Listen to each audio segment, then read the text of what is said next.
আমার দেশে অনেকে ইহুদি আর নাসারা হয়ে মরে যাচ্ছে। হজের নিয়ত করতেছে চাকরি রিটায়ার্ড হলে হজ করব, চাকরি রিটায়ার্ড হলে হজ করব। হজের নিয়ত করতেছে ছেলে আর মেয়ে এখনো পড়াশোনায় ব্যস্ত, বিয়ে শাদী দেওয়ার পরে হজ করব, বিয়ে শাদী দেওয়ার পরেই হজ করবো। আপাতত এইটা স্থগিত থাকুক, হজ কিন্তু তার উপর ফরজ হয়েছে, ওয়াক্ত ফরজ হয়েছে। এখন জুমার সলাত ও বলতেছে আজকে পড়বো না, শনিবারের দিন জোহরে পড়ে নিব। আজকে একটু তাল আছে, শনিবারের দিন পড়ে নিব। বলেন, আপনারা বলেন হবে?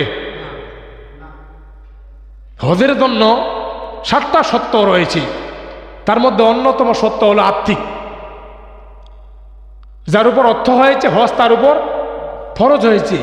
আর অর্থটা একজন মানুষের জন্য সারা জীবন থাকে না।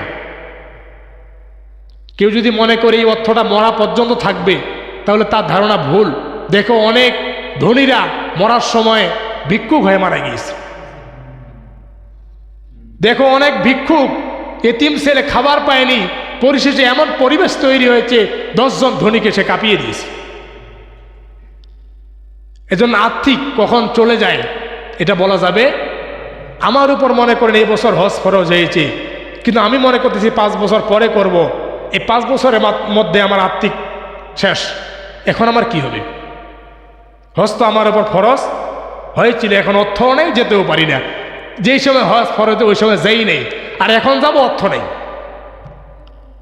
আপনি গুনাহগার, আপনি স্পষ্ট গুনাহগার। আপনি ইহুদি কিংবা নাসারা হয় মরেন, নবীজি দেখবে না। এজন্য হজের ব্যাপারে যে মাসালাগুলো পড়েছি, অনেক ওলামায়ে কেরাম বলেছেন হজ যদি বিলম্ব করে আদায় করে তাও হবে, কিন্তু আদায় করতে হবে। আরেকটি গুরুত্বপূর্ণ বিষয় হলো হজ ফরজ হয়েছে এবছর, নিয়ত করেছে আগামী বছর, এর মধ্যে মরার খবর আসতে পারে নাকি পারে না? মারা গেলে হজ করতে পারলাম না। এজন্য 2টি বিষয়ের ব্যাপারে ওলামায়ে কেরাম ঐক্যমত হয়েছে।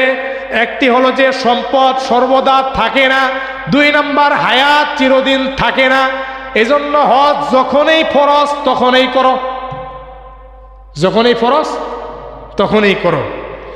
আল্লাহ রাব্বুল আলামিন বলছেন ওয়ালিল্লাহি আলান নাসি হিজ্জুল বাইতি মান ইসতাতা ইলাইহি সাবিলা। বলেন সুবহানাল্লাহ। আল্লাহ বলছেন আল্লাহর কাবা ঘরে যাওয়ার মতো সামর্থ্য যাদের আছে তারা যেন কাবা ঘরে গিয়ে আল্লাহর ওই কাবা তাওয়াফ করে আল্লাহর সান্নিধ্য লাভ করে। বলেন সুবহানাল্লাহ।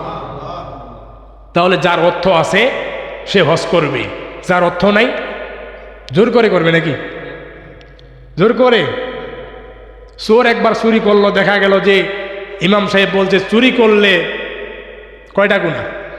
একটা গুনাহ হবে, চুরি করলে গুনাহ হবে। আর কোরবানির ফজিলত শুনেছে গরু যদি কোরবানি করা যায় পশমে পশমে সওয়াব হবে। চোর এবার চিন্তা করে গুনাহ হবে কয়েকটা, সওয়াব হবে অনেক, সওয়াব হবে একটা। এবার গরু চুরি করে আনছে, গরু চুরি করে আর এবার ঈদুল ফিতরের দিন কোরবানি, গুনাহ যা হবে সওয়াব তো বেশি হবে, কাটাকাটি করে দেওয়া যাবে। এর মাঝে গরুর গোশত যেটা পাওয়া যাবে এটা তো ফ্রি হবে।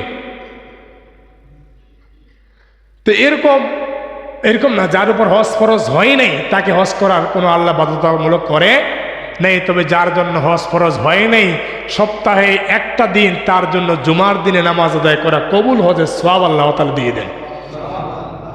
হজ তো বাড়ির কাছে। আবার নবীজি বলেছেন যে পিতা এবং মাতার দিকে সুন্দর ব্যবহার করে, তার দিকে যদি কেউ সুন্দর চেহারার দিকে একবার তাকিয়ে থাকে, নবীজি বলেছেন কবুল হজের সওয়াব আল্লাহ রাব্বুল আলামিন তার আমলনামায় দিয়ে দিবেন।